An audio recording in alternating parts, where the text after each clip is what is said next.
আজকে রমনা পার্কে ঘুরতে এসেছেন কার সাথে? ফ্রেন্ডের সাথে আর আমার একটা কাজিনের সাথে।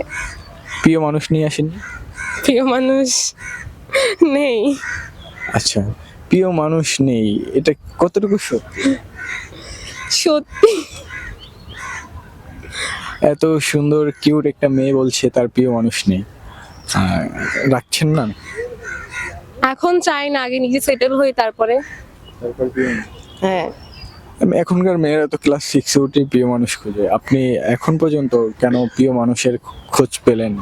কারণ আমি একজনের জন্য ওয়েট করতেছি, এই জন্য। ও, অপেক্ষা। হ্যাঁ। বলা হয়েছে তাকে? বলা হয়েছে। আছে অনেক দূরে। ও, ইউরোপ? না, ইউরোপে না। ইউরোপে থাকলে তো ভালোই হইতো, আমার আর কষ্ট করা লাগতো না। অবশ্যই কষ্ট করা লাগবে না, হ্যাঁ চলে যাও। হ্যাঁ, আসলে হ্যাঁ।